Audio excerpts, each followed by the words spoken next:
Mnamo Jumamosi tarehe 5 April mwaka 2025, mamilioni ya watu walijitokeza kushiriki maandamano makubwa ya kitaifa na kimataifa yaliyopewa jina la Hands Off, yaliyolenga kupinga kile waandaaji wa maandamano hayo walikiita mapinduzi ya kimabavu ya demokrasia ya Marekani na mashambulizi dhidi ya haki na uhuru wa raia.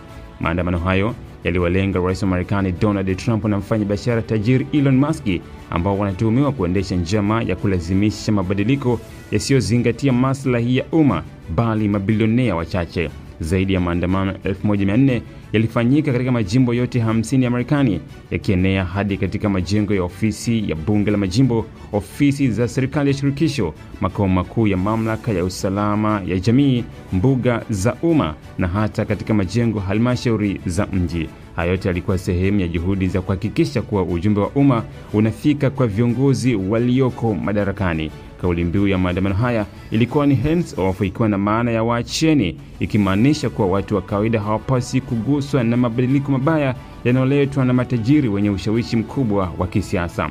Mojawapo ya malengo makuu ya maandamano haya yalikuwa ni kupinga kile kinachoonekana kuwa ni mkakati wa serikali ya Trump pamoja na Elon Musk wa kupunguza au kuvunja huduma muhimu za kijamii kama vile Medicare, Medical Aid na Social Security. Waandamanaji walitaka serikali kuacha mara moja juhudi za kibaguzi za kupendelea matajiri kwa gharama ya watu wa kawaida. Hali hii ilichochewa zaidi na uteuzi wa Elon Musk kuongoza jitihada za uimarishaji wa ufanisi serikalini, hatua ambayo wakosoaji wanasema inalenga kudhoofisha taasisi za umma kwa maslahi ya sekta binafsi.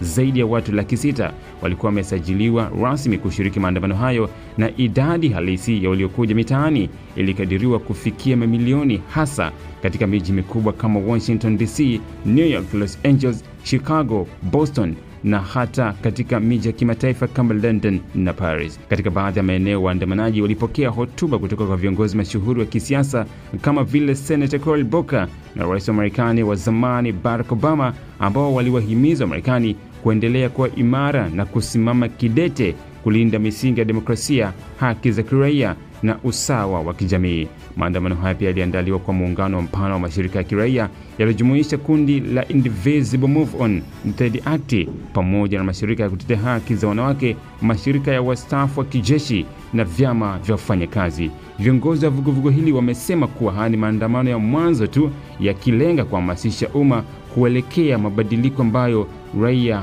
wanahitaji. Kwa ujumla, vuguvugu la Hands Off limeonyesha jinsi raia wa Marekani na washirika wao wa kimataifa wanavyoweza kuunga mkono kwa ajili ya kutetea demokrasia na kupinga ukandamizaji wa haki za binadamu unaoendeshwa kwa kivuli cha sera za maendeleo au teknolojia.